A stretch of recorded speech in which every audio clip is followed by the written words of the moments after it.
제주도와 제주도의회가 내년 예산 편성 방향을 논의하는 상설정책협의회를 모레 열기로 했습니다. 민선 8기 핵심 공약인 15분 도시 제주의 시범도시 4곳이 오늘이나 모레 공개됩니다. 이번 한 주 주요 이슈를 박주연 기자가 보도합니다. 제주도와 제주도의회가 모레 상설정책협의회를 열고 내년 예산 정책 방향을 논의합니다. 이번 협의회는 2,500억 원 이상의 대규모 세수 결손이 우려되는 상황에서 제주도의회가 긴급 제안하면서 성사됐습니다. 도의회는 내년도 예산에 장애인과 노인, 취약아동 등 맞춤형 복지 지원 체계 강화와 풀뿌리 읍면동 예산을 적극 반영해달라고 주문할 예정입니다. 민선 8기 핵심 공약인 15분 도시 제주의 시범도시 4곳이 오늘이나 모레쯤 공개됩니다. 서귀포시와 제주시에 각각 2곳씩을 선정해 시범지구 기본계획과 실행계획을 수립하고 내년부터 3년 동안 시범 사업을 추진합니다. 15분 도시는 의료나 문화, 복지시설을 도보나 대중교통으로 이용할 수 있도록 개선하는 사업으로 오는 2033년까지 제주 전역에 30개 생활권으로 확대할 계획입니다. 제2공항 건설을 반대하는 시민사회단체 연대회의가 오늘 오영훈 제주도지사와 간담회를 갖습니다. 이들은 자체 여론조사에서 제2공항 건설 여부를 주민투표로 결정하자는 의견이 76.6%로 매우 높게 나왔다며 오영훈 지사에게 주민투표 실시를 요구할 계획입니다. 특히 제2공항 도민 갈등을 주민투표로 해소하지 않을 경우 추진 과정에서도 도민 갈등이 더욱 심해질 것이라는 의견도 전달할 예정입니다. 제주 출신 애국지사인 최정숙 선생의 생가터 표지석 제막식이 제78주년 광복절에 제주시 관덕로 최선생 생가터에서 열립니다. 가로 30, 세로 40cm 크기의 표지에는 최정숙 선생이 나라의 독립을 바라며 외친 말과 생애가 새겨져 있습니다. 최정숙 선생은 일제강점기이던 1919년 3.1운동에 참가했다 서대문 형무소에 구속됐는데 이때 남겨진 수영인 명부 기록을 통해 어렵게 출생지가 확인됐습니다. MBC 뉴스 박주연입니다. 경기 침체에 높은 금리까지 겹치면서 이자를 갚기에도 벅찬 사람들이 많은데요. 늘어나는 가계 대출에 제주 지역 1인당 부채 규모가 1억 원에 육박했는데 고령층과 저소득층의 부채 증가율이 너무 가파릅니다. 김하은 기자입니다. 금리가 오르며 대출 상환 부담이 커진 50살 김모 씨. 주택담보대출도 원리금 상환제로 바뀌면서 한 달에 내야 하는 이자만 400만 원에 이릅니다. 남편 사업대출까지 포함하면 부부가 진 빚은 7억 원이 넘어 1인당 부채는 3억 원이 넘습니다. 이자가 서서히 오르면서 지금 6%대까지 올라갔거든요. 그래서 이자 부담이 거의 2배로 한 1, 2년 사이에 되니까는 좀 쪼들리죠. 올해 1분기 제주 지역 가계부채 규모는 1인당 9,700만 원으로 1억 원에 육박했습니다. 전국에서 5번째로 높았는데 전국 평균보다 800만 원이 더 많습니다. 문제는 고령층과 저소득층이 눈에 띄게 증가했다는 점입니다. 지난 2019년 말 21.8%였던 고령층 가계부채 비중은 올 초 25%로 3.2%포인트 늘었습니다. 고소득층의 부채 규모는 3.9% 줄어든 반면 저소득층은 16%나 증가했습니다. 특히 대출 때문에 취약계층으로 편입될 가능성이 높은 잠재 취약 비중은 18.9%로 전국에서 가장 높았습니다. 경기 둔화로 고령층과 저소득층의 소득 향상은 어려운 반면 고금리로 대출 이자 연체율이 늘면서 원금 상환이 어려워졌기 때문입니다. 소득 여건을 점검을 해서 조금씩이나마 점진적으로 채무 상환을 유도하고 중장기적으로는 저소득층 및 고령층을 중심으로 소득 기반을 확충할 수 있도록 다양한 정책이 시행될 필요가 있습니다. 고금리가 계속되고 실물 경기 회복까지 더뎌지면 앞으로 가계부채의 부담은 더 커질 것으로 보입니다. MBC 뉴스 김하은입니다.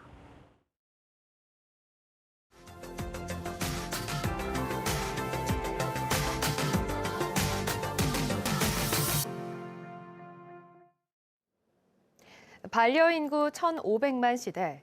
피서철이면 반려견 맡길 곳 찾느라 여간 힘든 게 아닌데요. 경남엔 전국 처음으로 자치단체가 운영하는 반려견 해수욕장이 있습니다. 이선영 기자가 다녀왔습니다.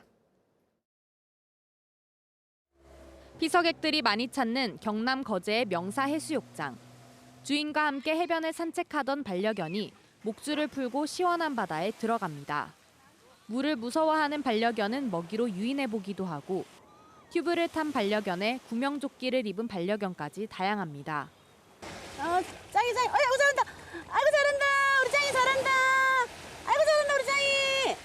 4,200제곱미터의 특정 구역에서 반려견과 물놀이를 즐길 수 있는 이곳은 댕수욕장입니다. 강아지를 귀엽게 칭하는 신조어 댕댕이와 해수욕장을 합친 이름으로 전국 처음으로 자치단체가 직접 운영합니다. 아빠가 찾아봐서 알게 되었어요. 들어가서 그냥 청소만 게 귀여웠어. 재밌어요. 일반 해수욕장과 달리 반려견 전용 샤워장이 있어 물놀이 후 깨끗하게 씻을 수 있습니다. 강아지 분변을 안내소에 제출하면 강아지용 간식도 받을 수 있습니다. 반려견이 백사장의 소변을 보면 관리자가 소독약을 뿌려 정리하고 수질 관리도 전문기관에 맡깁니다. 지난달부터 문을 연 댕수욕장은 입소문 덕분에 벌써 4천여 명의 견주들과 2천여 마리의 반려견들이 다녀갔습니다. 평일에는 한 500명 정도 방문하고 있고 주말에는 1,000명에서 1,500명 정도 앞으로 좀 더 방문이 많이 될 거라 생각하고 있습니다. 다만 반려견과 견주의 안전을 위해 동물보호법이 맹견으로 분류하는 5종은 입장을 제한하고 있습니다. 들어올 때는 일단 목줄을 하시게끔 하고 또 애들 수영할 때는 목줄이 엉킬 수가 있기 때문에 목줄을 풀고 입질하는 개들은 입마개를 권장하고 있습니다. 해수욕장이 16개나 되는 거제시는 앞으로 장애인을 위한 해수욕장, 어린이를 위한 해수욕장 등 수요자 중심 해수욕장도 검토 중입니다. MBC 뉴스 이선영입니다.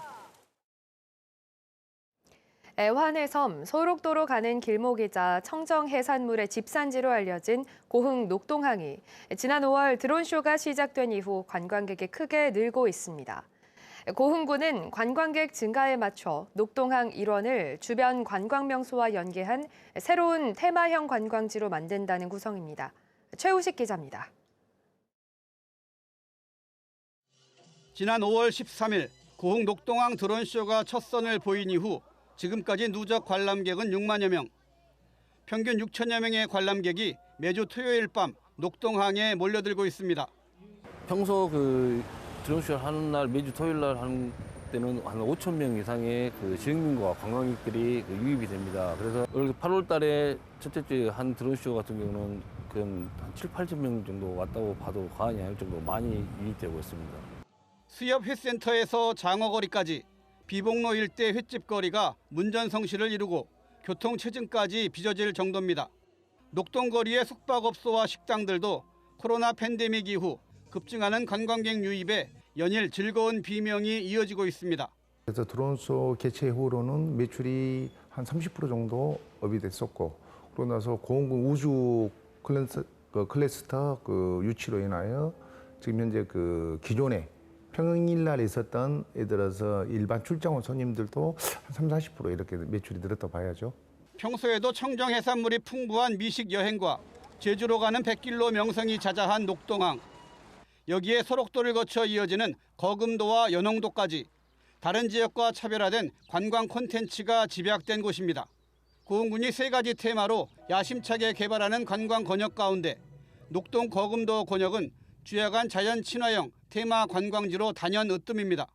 녹동권은 고흥을 방문한 사람들이 먹고 즐길 수 있는 그러한 지원단지로 기능을 역할을 저희들이 준비를 하고 있습니다. 이를 위해서 소록도의 어떤 재개발 문제뿐만 아니라 고흥 녹동권역을 구미 맛집거리 육성이랄지 야광 경관 조명과 같은 고흥군은 특히 전국적으로 가장 널리 알려진 소록도가 전면 개방된다면 관광 승수 효과가 클 것으로 보고 보건복지부, 소록도 병원 측과 긴밀하게 협의 중입니다. 녹동항이 새로운 관광 명소로 급부상하면서 천만 고흥 관광 시대를 여는 전초기지가 될 것으로 고흥군은 기대하고 있습니다. MBC 뉴스 최우식입니다.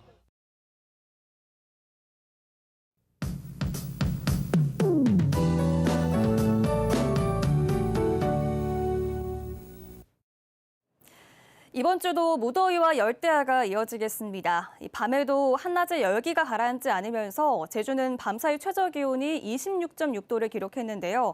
제주 북부, 동부, 서부 지역에 폭염주의보가 발효 중인 가운데 당분간 열대야가 이어지겠고요. 오늘도 체감온도가 33도를 웃돌겠습니다. 광복절 징검다리 연휴인 오늘 제주 전 지역에서 맑은 날씨를 보이겠고 자외선도 무척 강하겠습니다.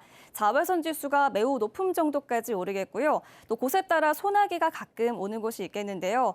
기온이 가장 높은 때인 오후부터 저녁 사이에 대기 불안정이 더해지면서 주로 산지와 남부 지역을 중심으로 5에서 30mm 정도의 소나기가 예상됩니다.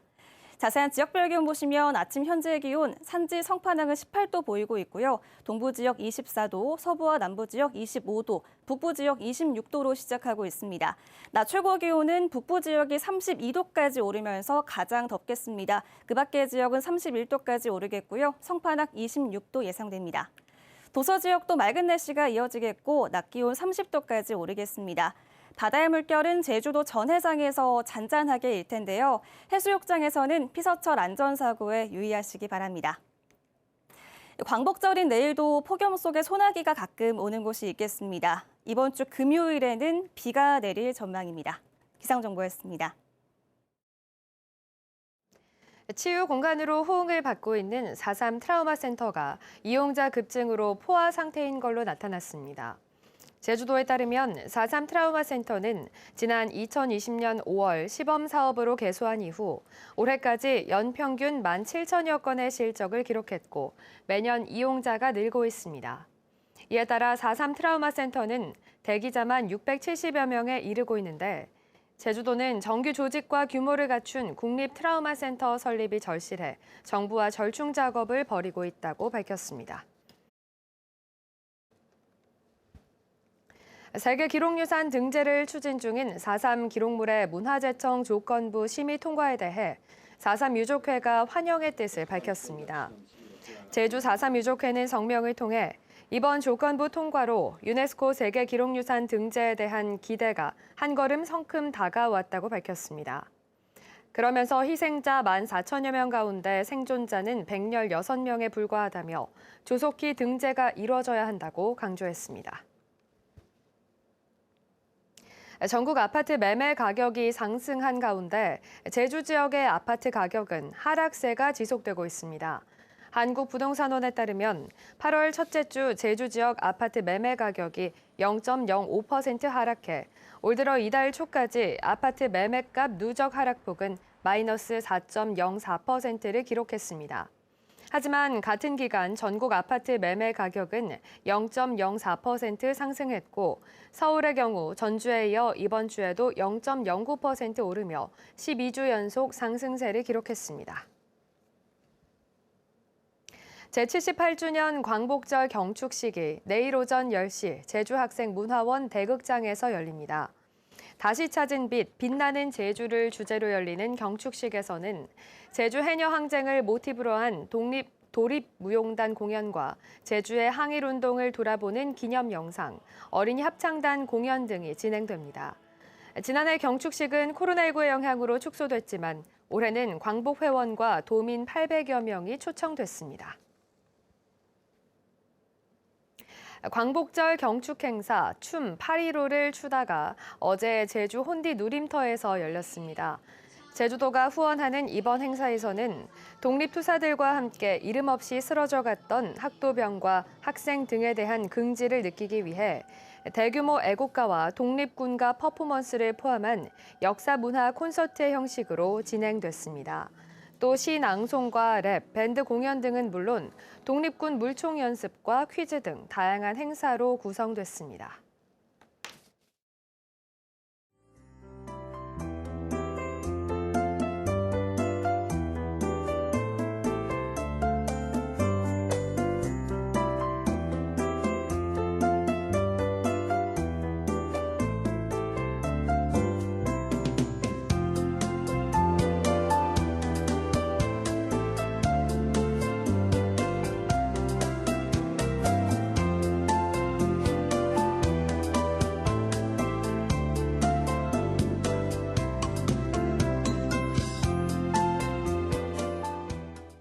뉴스투데이 제주를 마칩니다. 여러분 고맙습니다.